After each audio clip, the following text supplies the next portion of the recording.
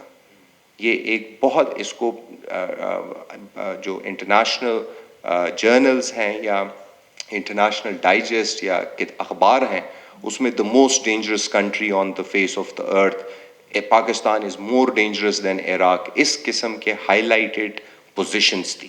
تو پاکستان کی security agencies and the security apparatus کے لیے یہ بہت ضروری تھا کہ اگر میں جس جگہ کو پاکستان کہتا ہوں اس میں میرے ساتھ کون کون رہ رہا ہے, اور اس میں مختلف قسم کے الزامات پھر لگنے شروع ہو جاتے ہیں, which is the outcome of a conflict ridden society.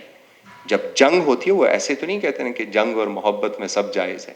سو جب جنگ کی صورتحال ہوتی ہے تو آپ کی سچویشن ایکسیپشنل ہو جاتی ہے. آپ کے وہ رائٹس جو آپ کو نارمل سرکمسٹانسز میں قانون دیتا ہے, اسی سرکمسٹانسز میں وہی قانون وہی رائٹ آپ سے لے لیتا ہے. جیسے دفعہ 144 پاکستان کا, کہ اگر کوئی صورتحال بگڑتی ہے تو آپ ایک گروپ کی صورت میں پاکستانی ہو, آپ کے پاس لیکن اس کی وجہ یہ ہوتی ہے کہ آپ اگر اکٹھے ہوں گے تو یہ ایک خطرہ ہوگا, اور اس خطرے سے بچنے کے لیے آپ سے وہ رائٹ لے لیا جاتا ہے. تو کچھ لوگوں نے رجسٹر نہیں کیا, وہ ڈر رہے تھے, وہ خوف یہ تھا کہ اگر ہم رجسٹر ہو جائیں تو ہمارے نام اور پتے حکومت پاکستان کے پاس آ جائیں گے اور ہمیں زبردستی افغانستان بھیج دیا جائے گا. سو اس خوف اور ڈر کی وجہ سے انہوں نے رجسٹر نہیں کیا, کچھ نے رجسٹر کیا. PORs کی ایکسٹینشن ہوتی رہی.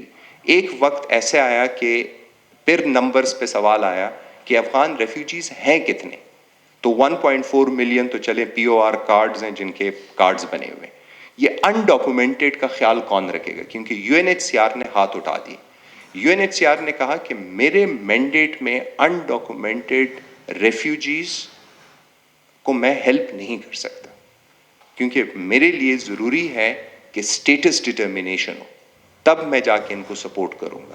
سو اسی لیے ACC's card government of Pakistan, government of Afghanistan, اور افغانستان میں ایک منسٹری ہے مورا, ministry of refugees and repatriation جس کو بولتے ہیں, بلخی صاحب منسٹر تھے ان کے, ٹھیک ہے. Government of Afghanistan, government of Pakistan اور IOM international organisation of migration, انہوں نے کہا کہ ہم انڈاکومنٹڈ کو ڈاکومنٹڈ کا پروسیس شروع کرتے ہیں. 2017 میں یہ پروسیس شروع ہوا, 2018 تک پورا ہوا. کوئی 0.8 ملین کارڈز ACCs کے انڈر ریلیز ہوئے. سو 1.4 اور 0.8 ملین یہ بن جاتے ہیں کوئی 22 لاکھ لوگ. تو اس وقت ڈاکومنٹڈ اگر آپ کہتے ہیں کہ افغان ریفیوجیز پاکستان میں یا افغان سٹیزنز, پھر قانونی طور پہ یہ بحث شروع ہو گئی کہ ان کو ہم ریفیوجیز کہیں کہ سٹیزن کہیں. تو نے کہا کہ POR کارڈ جو ہے وہ بھی چونکہ بہت طویل عرصہ گزرا ہے, ہم ان کو افغان سٹیزن کہیں گے, کیونکہ پاکستان نیشنلٹی نہیں دے سکتا, اور ایک بھی ایسا کیس نہیں ہے جس میں افغان نیشنل کو پاکستان میں نیشنلٹی ملی ہو. آیا کیا کبھی کیسز اس بارے میں ہوئے ہیں؟ 1995 میں میاں اجمل صاحب چیف جسٹس تھے, اور ایک افغان اسٹوڈنٹ جو KMC خیبر میڈیکل کالج کا اسٹوڈنٹ تھا, اس پہ کیس ہوا کہ یہ پاکستانی ہے نہیں, اس کا جو داخلہ ہے وہ منسوخ کیا جائے. سو ہائی کورٹ میں کیس چلا, اور ہائی کورٹ کا ڈیسیجن تھا کہ the mere prolonged stay of an individual shall not entitle him or her to claim citizenship. کیونکہ citizenship پاکستان سیکشن 4 کہتا ہے کہ any person born in the territory of Pakistan shall be a citizen of Pakistan with 2 exceptions. States declared by the state as enemy states, ان کے بچوں کو nationality نہیں دی جائے گی, and diplomats immune to the law, تو وہ سفارتکار جو پاکستان میں اپنے انتظامی امور پہ یہاں کام کر رہے ہیں، اگر ان کی اولاد یہاں پیدا ہوتی ہے so they will be the citizens of the country. اسی لیے ایمبیسیز کو floating islands of the country بولتے ہیں کہ یہ اسی ملک کا حصہ ہے لیکن یہ فلوٹنگ آئیلینڈ ہے، یہ کہیں اور ہے. سو ان کو ایکسیپشن رہا کیا، سو افغانز اس ایکسیپشن میں آتے نہیں ہیں. تو سٹیزن شپ 4 جو سٹیزن شپ ایکٹ سیکشن 4 جو ہے وہ آج بھی اسی طریقے سے ہے جو 1951 میں بنا تھا.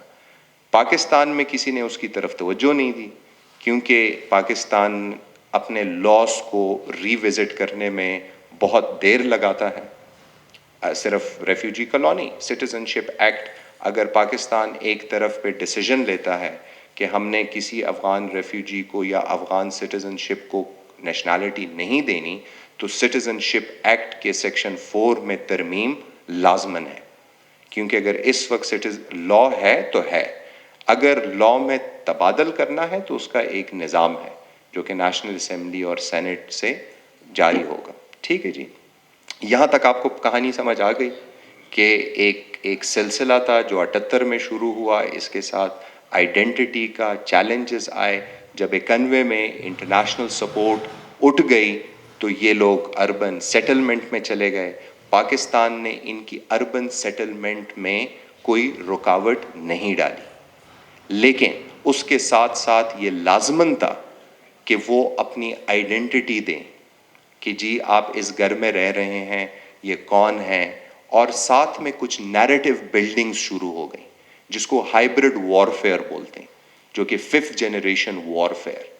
اس میں آپ کو سمجھ نہیں آتی اس 5th جنریشن وارفیئر میں کہ میرا دشمن کہاں سے آ رہا ہے اور کہاں پہ وار کر رہا ہے اور کس نوعیت کا وار کر رہا ہے. سو ایک نیریٹو بلڈنگ شروع ہو گئی کیونکہ کچھ لوگوں کو یہ بات ہضم نہیں ہو رہی تھی کہ پاکستان 42 سال سے افغان ریفیوجیز کو ہوسٹ کر رہا ہے، لیکن یہاں کے عوام کی طرف سے کوئی ان کے خلاف ایک سسٹم نہیں کھڑا ہوا جس کی وجہ سے ان کو نکالا جائے تاکہ ایک ڈپلومیٹک اور پولیٹیکل پریشر ڈالا جا سکے. سو انہوں نے کچھ ایسے نیریٹیوز بلڈ کیے، جیسے پشاور میں ایک ٹائم پر جو 2014 کے اسکول کے اٹیک کے بعد ایک نیریٹیو آیا چکلا بزے، اٹ واز ناٹ پاکستان، کیونکہ یہ نیریٹیو بلڈ ہوتی ہیں ہائبرڈ وارفیئر میں. ٹھیک ہے جی.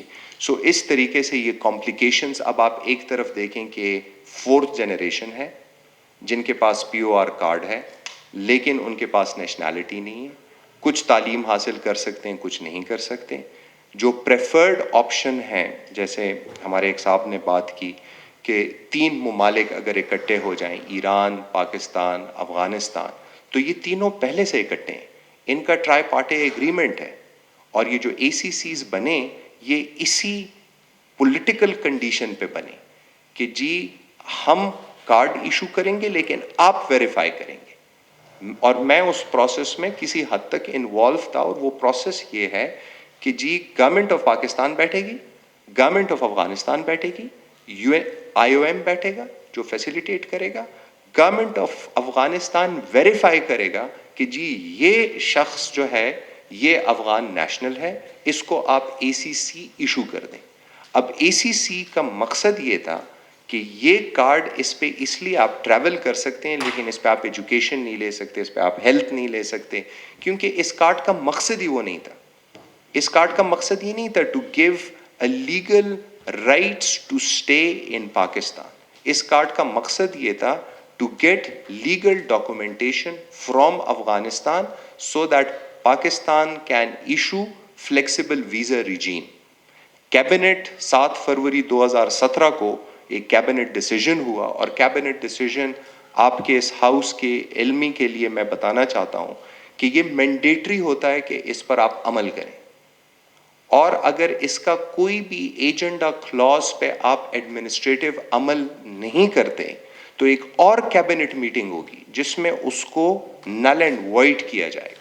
تو کیبنٹ ڈیسیجن 2017 کی یہ تھی کہ فلیکسیبل ویزا ریجیم لایا جائے جو اکتوبر 2020 کو یہ ڈاکومنٹ گورنمنٹ آف پاکستان نے ایشو کیا، اور آپ بے شک جو department of immigration and passport ہے وہاں سے یا ان کی ویب سائٹ سے یا امیگریشن اینڈ پاسپورٹ UNHCR کو کہہ کے وہ دستاویز اپنے پاس رکھ لیں.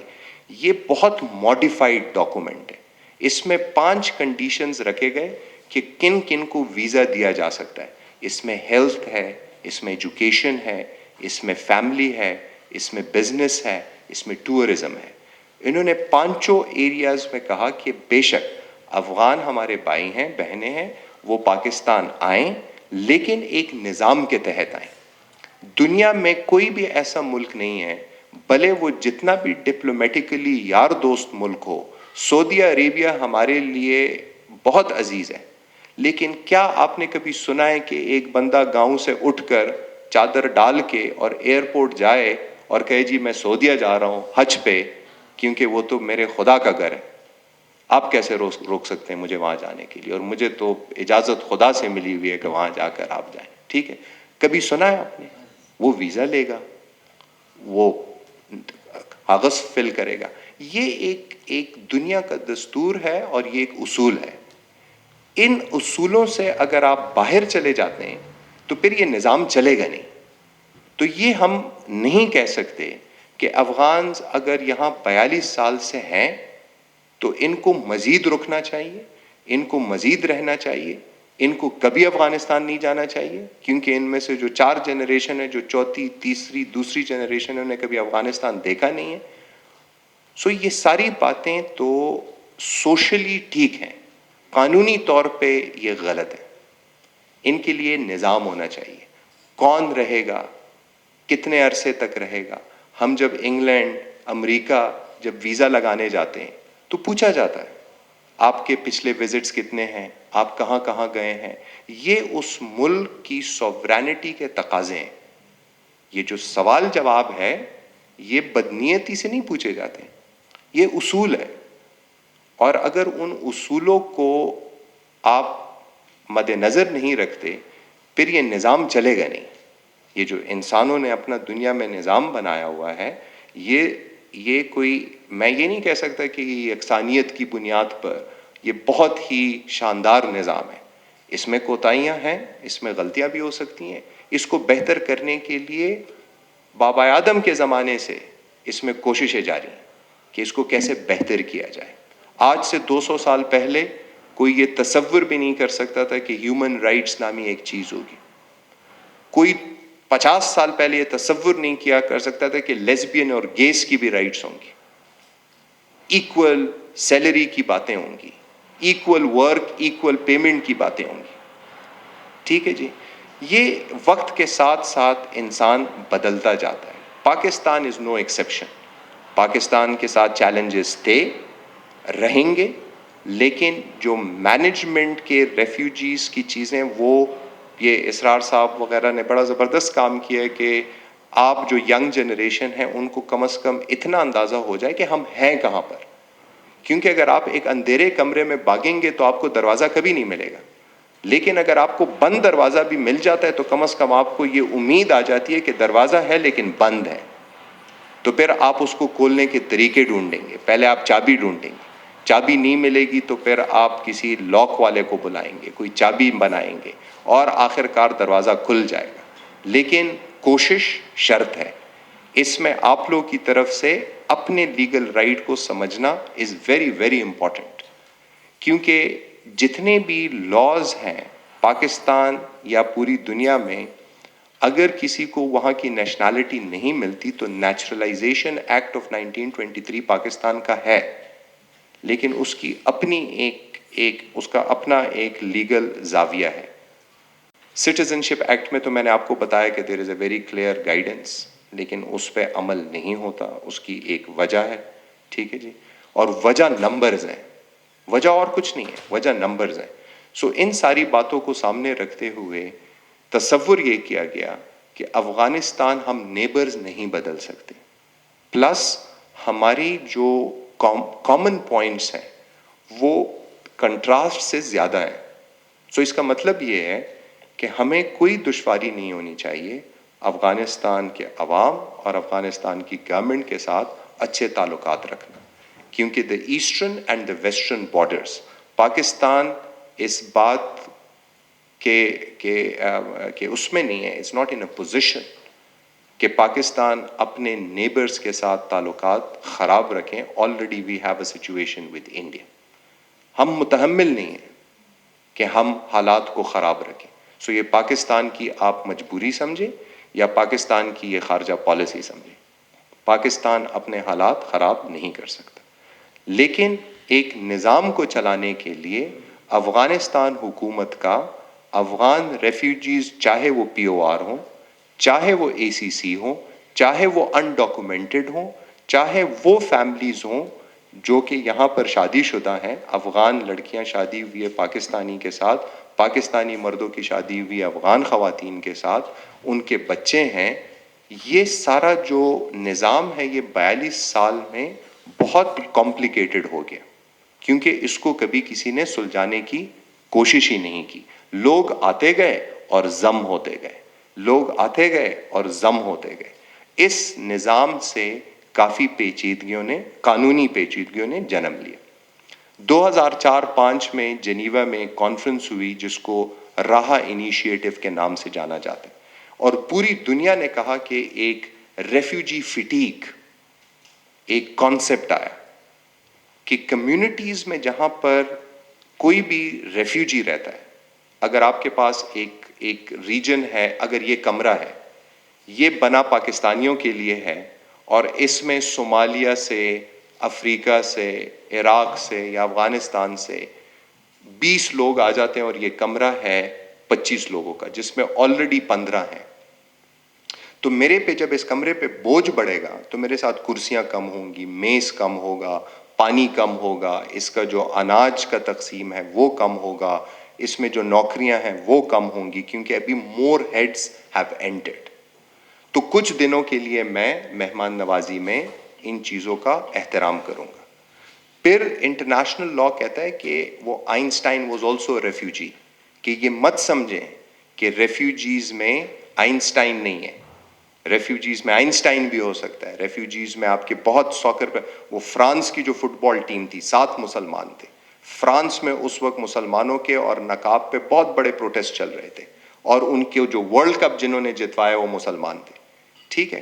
سو یہ تصور نہیں کیا جا سکتا کہ انسان جو ہے وہ اللہ تعالیٰ کی فیکٹری میں ایک جیسے، ٹھیک ہے، وہ ایک یکسانی. لیکن پھر یہاں انسانوں کی جو دنیا ہے اس میں طبقاتی کشمکش بھی ہے اور تفریق بھی ہے، وہ ہم سب جانتے ہیں. ٹھیک ہے جی.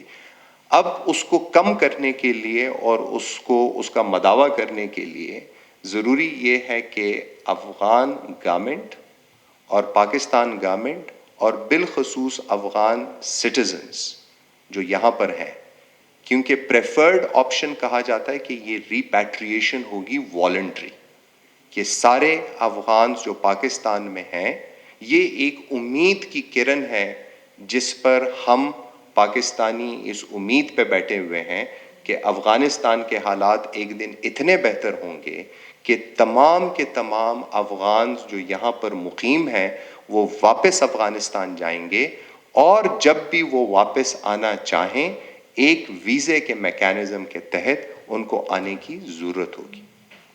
وہ کہتے ہیں کہ always you cannot، کہتے ہیں وہ جو حقیقی ماں ہوتی ہے so no other mother can replace. اور یہ ایک سوال اور ایک قانونی طور پہ کہ میں آپ کو منظر دیتا ہوں کہ اسلام میں 2 بہنوں کو ایک ٹائم پہ نکاح میں نہیں رکھا جا سکتا. ٹھیک ہے. سو ایک سیناریو یہ تھا کہ ایک بندہ ہے، اور یہ ایک سوال پوچھا جاتا تھا کمپٹیٹیو ایگزامز میں to measure and evaluate the legal sense and the knowledge, کہ ایک بندہ ہے جس کی بیوی ہے، وہ 2 بچے ہیں ان کے، وہ ٹور پکنک پہ جاتے ہیں، بیگم حادثاتی طور پہ سلپ ہو کے ایک پانی میں گر جاتی ہے. Despite the efforts you can not find her and the kids are very small, اور آپ کچھ انتظار کرتے ہیں and then you declare her dead, اور آپ اسی سال میں اس کی جو بہن ہے اس کو نکاح میں لے لیتے ہیں. کیونکہ بچے اور ان کی محبت سو یہ، اور سال بعد وہ پیدا ہو جاتی ہے because she was rescued. So which one will you divorce?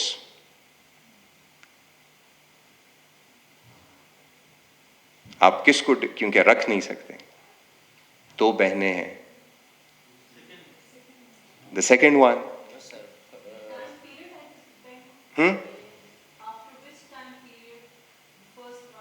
Any time. She appears after 10 years, she appears after 1 year. لیکن اس میں سوال یہ تھا کہ وہ سال میں پیدا ہو جاتی ہے، وہ rescue and she comes back, لیکن اس وقت تک نکاح ہوا ہوتا ہے. تو آپ نے کس کو ڈیورس کرنا ہوگا؟ ہاں، دونوں کو رکھ نہیں سکتے اسلامی طور. بہنیں ہیں، 2 بہنوں کو ایک ٹائم پہ نکاح میں رکھا نہیں جا سکتا. ایسا ہی ہے. As the kid belongs to the first one, so he Exactly. got divorced. تو اس کا کانسیپٹ یہ ہے کہ جو اپنی ماں ہے اس کی ریپلیسمنٹ ہے نہیں، تو دھرتی ہوگی ماں کی جیسی. Right? So if the land belongs to you, no other land can replace that. So اسی لیے والنٹری ریپیٹریشن کا کانسیپٹ انٹرنیشنل لا میں کہ یہ واپس جائیں گے لیکن والنٹری. اور والنٹری کے لیے UNHCR لفظ استعمال کرتا ہے پل فیکٹرز، کہ وہ کون سے عوامل ہوں گے جو ان کو واپس کھینچ کے لائیں گے. ایک میگنیٹ ہوتا ہے نا پل فیکٹرز کا. تو افغانس کہیں گے کہ ہمیں سیکیورٹی دیں، ہمیں لائیولیہڈ دیں، ہمیں ایجوکیشن دیں، ہمیں وہ زمینیں واپس کریں جس پہ ہم رہیں، ہمیں وہ جگہیں واپس کریں جو ہماری تھیں. سو the people would go back. سو اس کو کہتے ہیں پل فیکٹر. اور اگر پاکستان یا کسی بھی ملک میں کچھ ایسے حالات پیدا ہوں جس کی وجہ سے تنگ ہو کر وہ ملک چھوڑنا چاہیں، اس کو کہتے ہیں پش فیکٹرز. کہ آپ ایک نظام بنا رہے ہیں جس کی وجہ سے آپ ان کو زبردستی مجبور کر رہے ہیں. تو انٹرنیشنل لا میں ان دونوں کا استعمال منصفانہ طریقے سے ہونا چاہیے کہ پش فیکٹر نہ کریٹ ہو لیکن پل فیکٹر کریٹ ہو. پل فیکٹر کون کریٹ کرے گا؟ اس وقت کے دور حاضر کے افغانستان کے حکمران. یہ ان کی ذمہ داری ہے اور انٹرنیشنل کمیونٹی کی ذمہ داری ہے. پاکستان اس میں اپنا رول پلے کر سکتا ہے. کیسے پلے کر سکتا ہے؟ وہ کہتے ہیں ٹھیک ہے آپ ہمیں بتائیں آپ کون سی انڈسٹری لگانا چاہتے ہیں. جی ہم سٹیل لگانا چاہتے ہیں، ہم رائس لگانا چاہتے ہیں، ہم فروٹس لگانا چاہتے ہیں، ہم گڑ کا لگانا چاہتے ہیں. وہ کہتے ہیں ٹھیک ہے ان 5 پریفرڈ اکنامک پراسپیرٹی زونز میں ہم آپ کے لوگوں کو ٹرین کریں گے. 3 سال میں جب آپ کی وہاں فیکٹری بنے گی ہم یہاں سے اسکلڈ لیبر لے کے دیں گے. وہ لائیولیہڈ کے ایسپیکٹ کو پورا کرے گا تو پل فیکٹر پورا ہو جاتا ہے. یہ ایک ملک کی ذمہ داری اس لیے نہیں ہے. کسی نے اس فیکٹری کو بنانے کے لیے لون دینا ہے جو ورلڈ بینک ہوگا، IMF ہوگا، ملک ہوں گے جو اس میں پیسہ ڈالیں گے. وہاں کے حکمرانوں کی ذمہ داری ہوگی کہ اس کی سیکیورٹی ایسپیکٹ کا خیال رکھا جائے. اور یہاں پر ممالک کی ذمہ داری یہ ہوگی کہ اسکلڈ لیبر کو ڈیولپ کیا جائے. اسی لیے پاکستانی یونیورسٹیز میں ایک خاص کوٹے کے تحت افغان ریفیوجیز کو اسکالرشپس دی جاتی ہیں. پشاور یونیورسٹی میں بھی ہے، ہزارہ یونیورسٹی میں بھی ہے، تمام یونیورسٹیز میں کچھ سیٹس ہیں، کچھ HSC کی اسکالرشپس ہیں. اب آپ تمام ان چیزوں کو جب دیکھ لیں اور اس کا ایک متوازن زاویہ لے لیں جس میں آپ کسی فریق کا ساتھ نہ دیں، تو آپ کی سمجھ میں یہ بات آ جائے گی کہ دونوں اطراف سے برابر اور مسلسل کوششیں جاری ہیں. لیکن یہ مسئلہ اتنا گمبھیر اور اتنا وسیع عرصے پہ پھیلا ہوا ہے کہ اس میں مشکلات نے جنم لیا، لیکن امید پر دنیا قائم ہے. سو ہم دونوں فریقین کو امید کا دامن ہاتھ سے نہیں چھوڑنا چاہیے کہ ایک دن ایسا خوشحالی کا آئے گا کہ وہ جو دھرتی آپ کی جو ہے وہاں پر آپ کی منتقلی اپنے خواہشات کے مطابق والنٹری وہ ہونی چاہیے.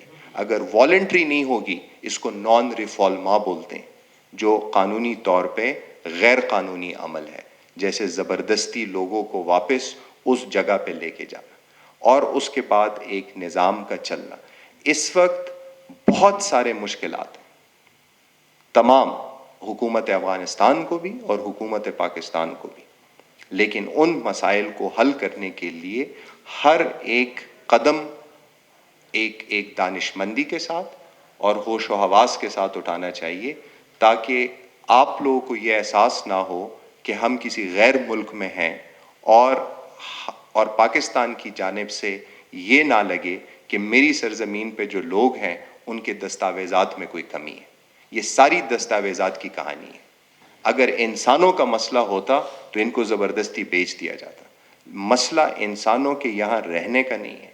یہاں انسانوں کو ایک اصول اور دستاویزات کی موجودگی کے ساتھ رہنا ایک بین الاقوامی اور ایک قومی سطح پہ قانونی طور پر یہ پورا جو پروسیس ہے اس کو کرنا ہے. یہ میڈم ہمارے ساتھ ایم پی اے بیٹھی ہوئی ہیں، رائٹ جی، یہ اسمبلیز میں لیجسلیشن کرتی ہیں.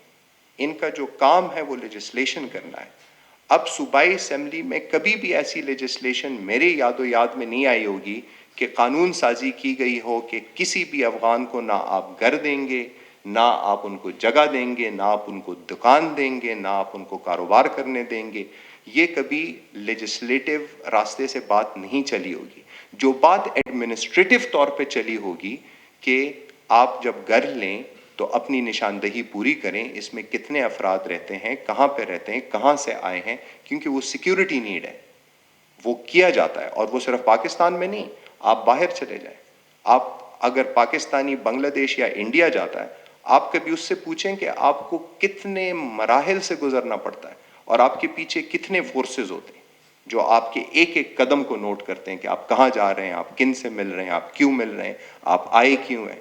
کچھ ممالک ایسے ہیں جیسے امریکہ، ایک دفعہ ایئرپورٹ پہ آپ کی کلیئرنس ہو گئی، پھر آپ چاہے میامی بیچ پہ ہوں، چاہے آپ واشنگٹن کے مسجد میں ہو، کسی نے آپ سے یہ نہیں پوچھنا کہ کس رنگ کے ہو، کس نسل کے ہو، کس مذہب کے ہو، کس ملک کے ہو، کس خاندان کے ہو. یہ کچھ ممالک کا پھر ایک نظام ہے.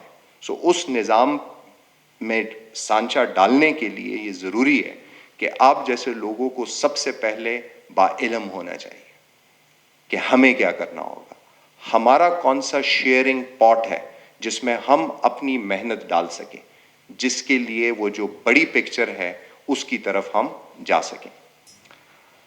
ریفیوجی رائٹس پاکستان میں ڈھیر سارے ایسے رائٹس ہیں جو ریفیوجیز کو دی گئی ہیں، which is the right to live. ٹھیک ہے جی. لمیٹڈ رائٹس ٹو ایجوکیشن بھی ہیں، لیکن یہ رسپانسبلٹی چونکہ شیئرڈ ہے تو اس میں UNHCR نے اپنا عمل دخل دکھانا ہوتا ہے اور انٹرنیشنل کمیونٹی نے. اسی لیے جرمنز آپ کو اسکالرشپس دیتے ہیں، اسی طریقے سے آپ کو ناروے، سویڈش، باقی ممالک UNHCR کو فنڈنگ ہوتی ہے اور وہ وہاں پر اسکالرشپس کا پروگرام چلاتے ہیں. ٹھیک ہے جی. یہ وہ رائٹس ہیں جو کہ پاکستان میں ریفیوجیز کو دی گئی ہیں. آپ ACC لے لیں، وہ بھی ایک رائٹ ہے کیونکہ اس پر آپ پاسپورٹ بنا سکتے ہیں، لیکن پاسپورٹ پاکستان بنا نہیں سکتا. پاکستان قانونی طور پہ یہ طاقت نہیں رکھتا کہ وہ افغان نیشنلز کے لیے پاسپورٹ، کیونکہ ایشوئنگ اتھارٹی افغانستان ہے، ویزا پھر پاکستان دے گا. تو پاکستان کہتا ہے کہ اگر ACC کارڈ اس وقت آپ کے پاس ناکارہ پڑا ہوا ہے تو اس میں ہمارا کوئی قصور نہیں ہے. یہ ذمہ داری افغان گورنمنٹ کی ہے کہ افغان کونسلیٹ جو یہاں سے کلومیٹر کے فاصلے پر ہے وہ نظام بنائیں کہ وہ یہاں پر ACCs کو پاسپورٹ ایشو کرے اور پاسپورٹ پر ویزے کے لیے اپلیکیشن آ جائے تاکہ پاکستان میں ان کا سٹے لیگل ہو جائے. جب ویزا آئے گا تو ساری جو قباحتیں ہیں، جو ایڈمنسٹریٹو ڈیفیکلٹیز ہیں، وہ دور ہو جائیں گی. سو اس پوزیشن میں میں پاکستان کی جو رائے ہے قانونی طور پہ اس سے اتفاق کرتا ہوں کہ جی آپ کا ڈاکومنٹ ہے، یہ افغانستان بنائے گا، ہم ویزا دیں گے. لیکن اگر پاسپورٹ، اب افغان گورنمنٹ کہتی ہے کہ ہمارے پاس پاسپورٹ بنانے کے پیسے نہیں ہیں، ہمارے پاس وہ میکینزم نہیں ہے، تو جب پاسپورٹ نہیں ہوگا تو ویزا نہیں ہوگا. وہی تو مڑنے ماں جڑلی نہیں دی. ٹھیک شالا. جب پاسپورٹ نہیں ہوگا تو ویزا نہیں ہوگا، ویزا نہیں ہوگا تو irregularities ہوں گی. ٹھیک ہے جی. ایجوکیشن کی بھی بات ہوگی. مدر ٹنگ رورا دا خو ډیره ښه خبره ده چې لکه د مور په ژبه کې ځکه چې تحقیق هم هغې کې کیږي او په هغې کې سبق هم ښه ویل کیږي، خو بدقسمتۍ خبره دا ده چې د پښتو څومره کتابونه دي یا د اردو څومره کتابونه دي چې په بین الاقوامي سطح باندې موږ خپل ګوره ابن سینا په زمونږ د میډیسن مسلمانو he was the undisputed king of the medical science of the world. ابن سینا مسلمانو ٹھیک شو سرجری ټولز به کول دغه شانته بلاشه داسې نمونه دي. in the last 200-300 years منګه هغه جنگ بیللې دی منګه په تحقیق کې دا به هغه مثالی هغه اوستریچ والا دغه ورته وي شترمرغ ورته وي شترمرغ چې خطر ویني نو په شګه کې سر ډوب کی وی نشته سو وی نه نو موږ نه شترمرغان جوړ شوي دي په شګو کې مسرونه دي او بار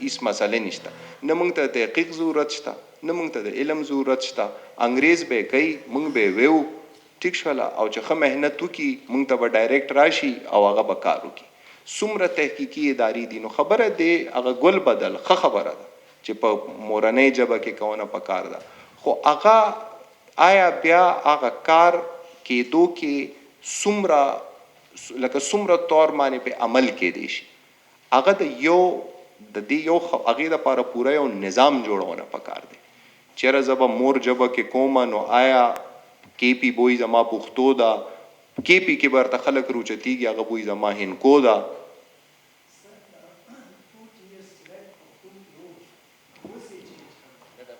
او د افغان ریفیوجیز ګوره د افغان ریفیوجیز بالکل هغه نظام چې کوم دی کنه لکه هغه تاسو بالکل چیلنج کولی شئ UNHCR ته یوت ګوره د خط لیکلو او د یو خبرې یو ځای ته رسولو دوه قسمه خبرې یو داسې ایک آپ سب کو پشتو آتی ہے اردو اچھا دیکھیں اگر ایک بھی ہے تو ہم اردو میں بات کریں سو دیکھیں اگر اگر آپ نے مسئلے کو حل کرنا ہے تو 2-4 صورتیں ہیں ایک ہوتا ہے بزور شمشیر ٹھیک ہے آپ ہتھیار اٹھاتے ہیں اور آپ جا کے اپنی بات منواتے ہیں ٹھیک ہے ایک ہوتی ہے ڈپلومیسی جس میں آپ کے سفارتکار اور سب بیٹھتے ہیں اور وہ بات چیت کرتے ہیں ایک ہوتی ہے سول سوسائٹی عوام اب عوام کیا کرتے ہیں کہ میں پاکستان میں بھی اکثر اپنے دوستوں کو کہتا ہوں کہ یار یہ کشمیر میں آپ D12 چوک پر آ گئے آپ کسی مسئلے پہ D12 میں آ گئے پریس کلب کے سامنے پیش ہوئے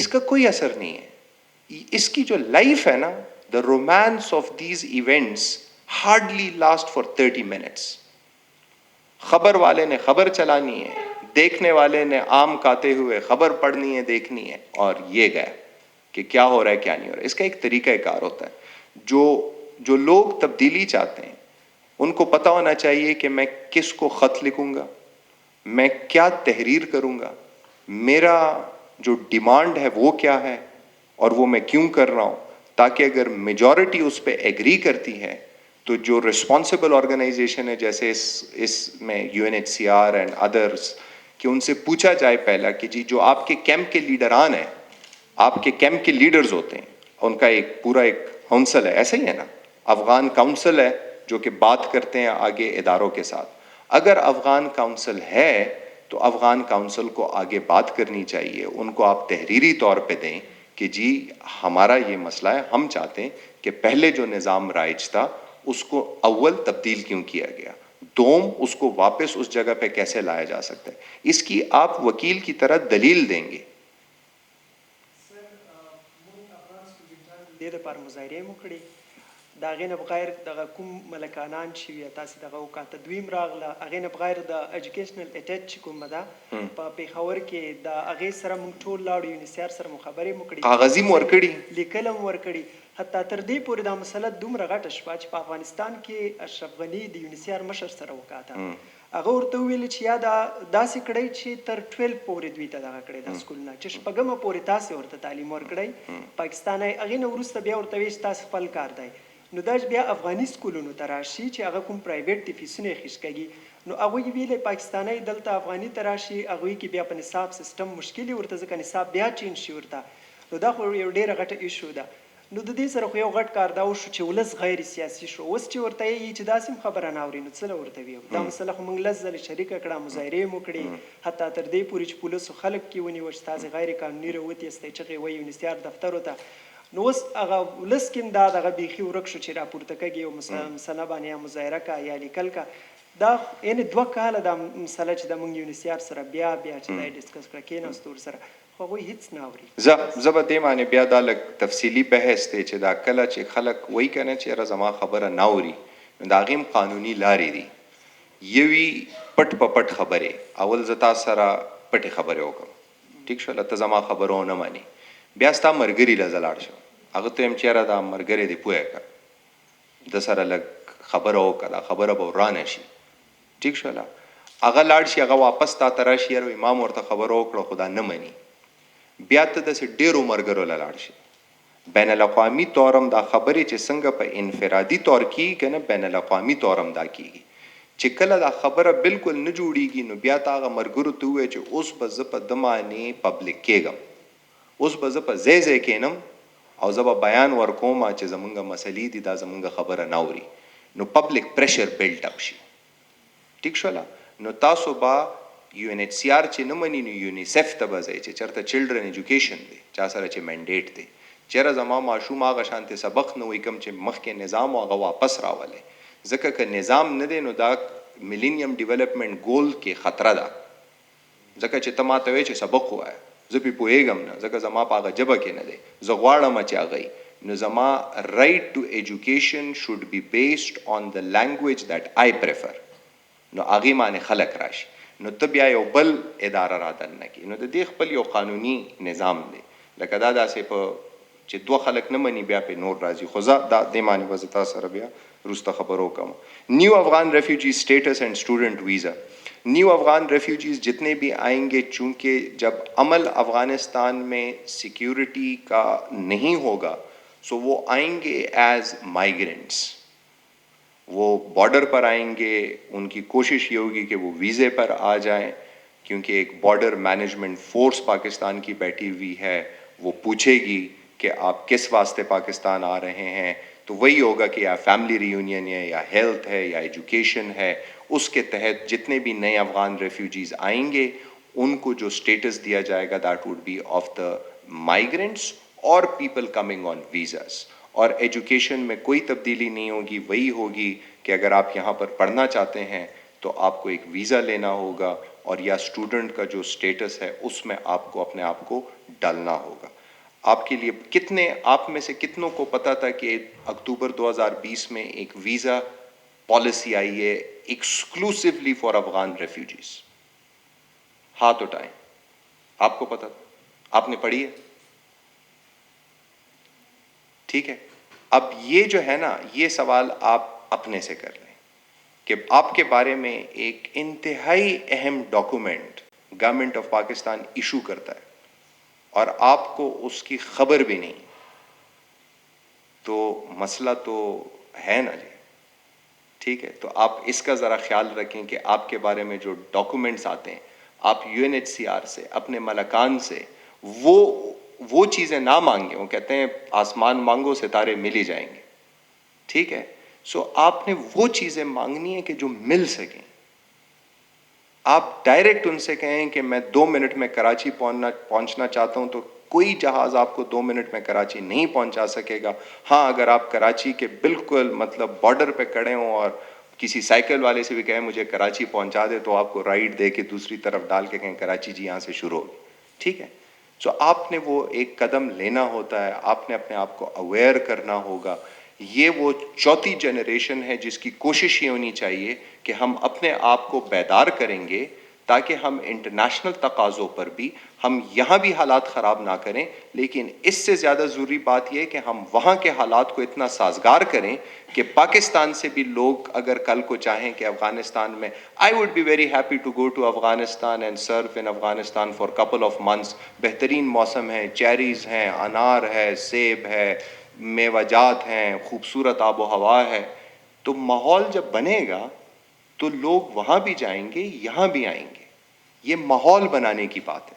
ہم کتنے صدیوں تک مزید لڑیں گے کہ چوتھی جنریشن, یہ پانچویں جنریشن, تو اللہ کرے کہ حالات ایسے ہوں کہ ہم بھی وہاں جائیں. بس یہ داخرنی اور تلقم افغان سٹیزن یہ میں نے کر دیا ہے. ACC بھی ہو گیا, انڈاکومنٹڈ بھی ہو گیا, student visa, Afghan students university admissions, dual nationality. Dual nationality پہ میڈم یہ ہے کہ بالکل ہو سکتا ہے. آپ یہ ایک دو ممالک کے درمیان ایک باضابطہ ایک سفارتی عمل ہے جس میں ہم پرنسپلز آف ریسپروسٹی جس کو بولتے ہیں کہ آپ جیسے مجھے ٹریٹ کریں گے ہم آپ کو ویسے ٹریٹ کریں گے. وہ کہتے ہیں جیسے روح ویسے فرشتے. ٹھیک ہے جی. سو یہ ریسپروسٹی پرنسپلز پر ہوتی ہیں یہ باتیں. افغانستان جب پاکستان شہری کو ڈیول نیشنلٹی کا سٹیٹس دے گا, پاکستان بھی افغان سٹیزنشپ کو ڈیول نیشنلٹی کا سٹیٹس دیں گے. So these are the diplomatic. ہو سکتا ہے, اس کی ایک کارروائی ہے جس سے ممالک کو گزرنا ہوتا ہے, اور اگر ممالک اس پہ ایگری کرتے ہیں تو اس میں کوئی قباحت نہیں. پاکستان سٹیزنشپ لاز وہ بھی میں نے کر دیا ہے.